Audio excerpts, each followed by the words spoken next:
காலுக்கு மிதியடியும் கைக்கு மோதிரமும் கொடுத்து அவனை குளித்து வஸ்திரங்கள் மாற்றி அவனை தன்னுடைய புத்திர சுவிகார உரிமையை அவனுக்கு கொடுத்து ஆசீர்வாதத்தினுடைய ஊடாய் தேவன் வழி நடத்த அவர் வல்லமையுள்ள தேவனாய் இருக்கிறார் என்பதை நாம் மறந்து விடுகிறோம்.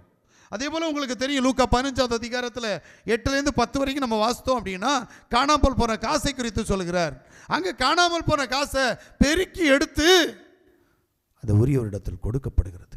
நாம் காணாமல் போன காசா, காணாமல் போன ஆடா? காசு இல்லைங்க, நம்ம எல்லாம் ஆடு. ஆடுன்னா நீயும் நானும் தான் மனம் திரும்பணும். நீயும் நானும் மனம் திரும்பினால் மட்டுமே தேவ சமூகத்தில் நான் கடந்து போக முடியும். எசேக்கியேலினுடைய புஸ்தகம் 34வது அதிகாரம் அதனுடைய 16வது வசனத்தை நாம் வாசிக்கிற போது, நான் காணாமற் போனதை தேடி துண்டதை திரும்ப கொண்டு வந்து எலும்பு முறிந்ததை காயங்கட்டி நசல் கொண்டதை திடப்படுத்துவேன். நியாயத்துக்கு தக்கதாய் அவைகளை மேய்த்து புஷ்டியும் பலவும் உள்ளவைகளை அளிப்பேன். அவர் என்ன சொல்றாரு? காணாமற் போனதை தேடி துரத்துண்டதை திரும்ப கொண்டு வந்து, அது எலும்பு முறிந்ததாக இருக்கட்டும், நசல் உள்ளதாக இருக்கட்டும், நான் அதை திரும்ப கொண்டு வந்து அதை சரியாக்குவேன். எப்ப? அவன் மனம் திரும்பி வரும்போது.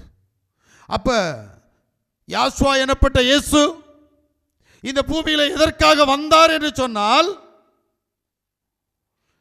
கெட்டு போனதை ரட்சிக்க வந்தார். இழந்து போனதை ரட்சிக்க வந்தார். அதை தேட வந்தார். காணாமற் போனதை ரட்சிக்க வந்தார். 3 காரியங்களுடைய ஊடாய் சர்வ வல்லமையுள்ள தேவன் இந்த பூமியிலே மனிதனாக கடந்து வந்தார். இன்றைக்கு கெட்டு போயிருக்கிறோமா, இல்லது இழந்து போயிருக்கிறோமா, இல்லது காணாமல் போயிருக்கிறோமா? ஏதோ ஒரு பகுதியில் நாம் தேவ சமூகத்தை விட்டு தூரம் போயிருக்கிறோம்.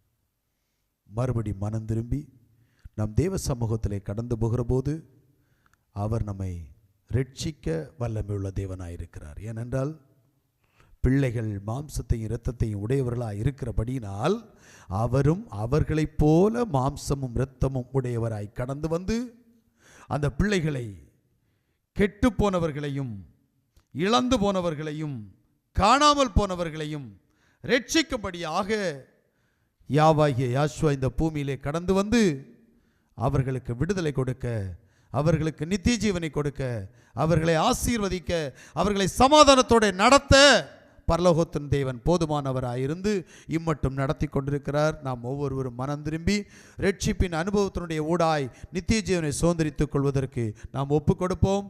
நிச்சயமாய் அவருடைய கையை விட்டு நாம்